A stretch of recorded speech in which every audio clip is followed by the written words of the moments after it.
the issue of these traders in this slower time getting chopped around and not being patient, the issue itself, I think, is rooted in what? The want to trade. Okay, why do you want to trade? You want to make money. So really, what the issue of trading when you don't need to be trading because they're choppy markets, it's not a great setup, whatever it is, that issue is really rooted in the need for capital, the need for money. So let's talk about the realistic fact that it is really hard for new traders to live off their trading. And there are options now, like these funding companies, these prop firms, that can actually take a lot of the stress off of you. So let's actually start there, because I do believe, and this is not from personal experience because I haven't traded with a prop firm, I only work there on the education side, but I do believe when you are trading someone else's money, you are possibly going to make better decisions because it's not your rent money, it's not your food money, it's not your engagement ring money. What do you guys think about that? I feel agree. I agree 100%. Especially like some of people know, like my position I'm in, trading the capital that I have, and it's enough to sustain my lifestyle and living expenses, but at the same time it is a lot harder to put that capital at risk because it is my hard-earned money. I've seen a lot of people, and I've also seen a lot of people that work for banks as traders saying the same thing, that trading your own capital is very, very tough. Trading a bank's money, they don't care if you lose 100K.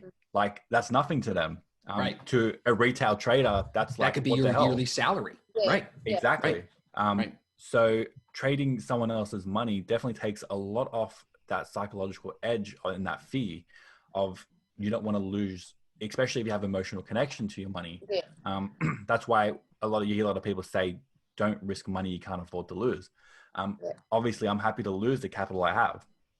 Like, I'll be fine if I do. I have a reserve account.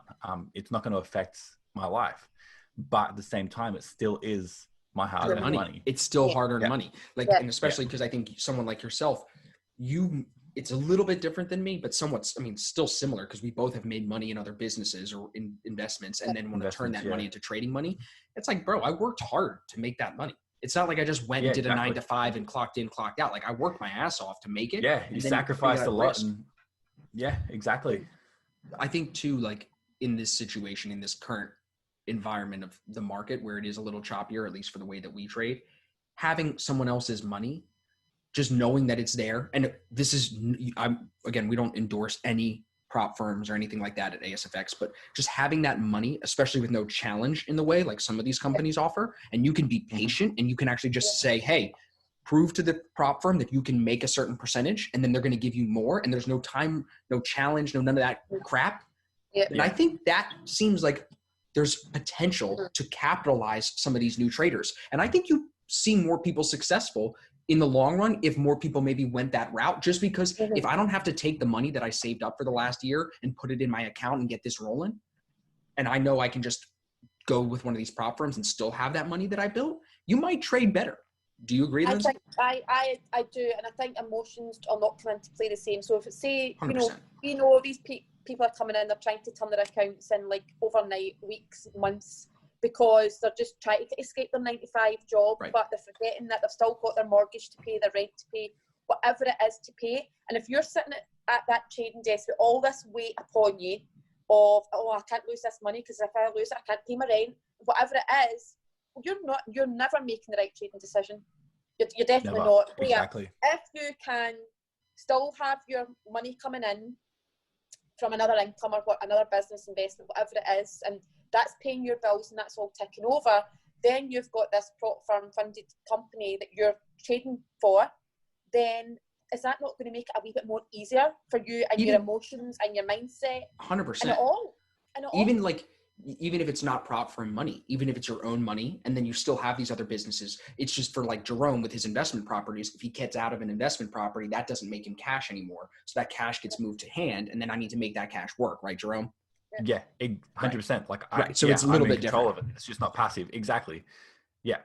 Yeah, it's interesting because I think too, on the side of systematic trading, like when you talk about the rules that people use,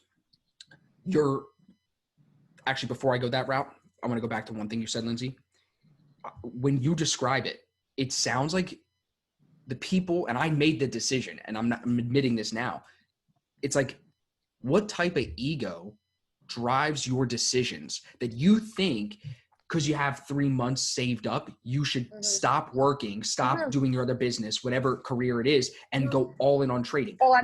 That's all ego in that choice. That is all ego. And it's like stressful. What if you did that in August, and August was great, like it was for us, and then you got September and October? You probably would blow that account, if not all of it, half of it, and you'd be like, I gotta go back to work.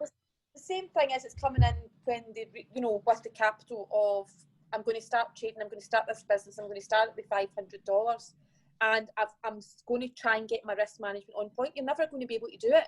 I don't think so either. I get this, but wait. I got to ask you then, Lindsay, wait. So all the people that say, like, if you can trade $100, you should be able to trade $1 million. So, shit. Sorry, I don't usually swear on videos, but it's a crazy idea. Like, listen to me. It sounds crazy, doesn't it? Yeah. So I think you're right, 100%. You need, but this is where I think ASFX and our opinions differ from a lot of the trading community, where a lot of the community is like, no demo accounts, get the money in there and feel the emotions. I'm like, demo, and then when you're feeling great, put the money in. And even there, I made a post about this today. I was like, put half of it in. How many more people would make money if they didn't start with 20, below 8, and then have to make it back from 12? What if you just started at 10, took 10 to 12, and then added the other 10? Now you're at 22. Yeah. Simple. That was just simple math. You know what I'm saying? I just think it's a, you know what it is? It's like, it is ego. A lot of this. It's a lot of you feeling like it's your time as a trader. You're going to make the money now. You can quit the job now. You can go all in now. That's all your ego, when the market will literally destroy that. Yeah. Interesting. And coming back to that long-term mentality and just the slow period we have, I didn't take a trade for 6 weeks, and like a lot of people were like, why aren't you trading? I'm not, you got to think of it in a way where I'm not just going to take a trade for the sake of taking a trade. Like, I know I can put me in a very bad position. You just having that long-term mentality, like in any business, if you're trading like a business, you're going to have slow periods. You're going to have seasons where any business it's going to be slow. 100%. So I think having those expectations of you're going to go, 2, 3, 4 weeks without taking a trade, it's going to happen. And that's when having discipline and that mindset of just being patient, sitting on your hands and just waiting for those clean setups that they will come around again. And like we saw today, like, I think that comes down. Yeah, you don't think that comes down to the size of the account the person's trying to trade as well? Yeah, and it's part of it. They don't do the maths on it to say that, if I had XYZ in this account, if I was only to execute 3 trades in the month of September, just call it 1% risk. Right. Yeah, I'm still going to get really good profit at the end of that by only taking the 3 trades. Right. But the trainers coming in are only really looking at it as this small amount of money in this account, and they're trying to grow it the wrong ways. Right.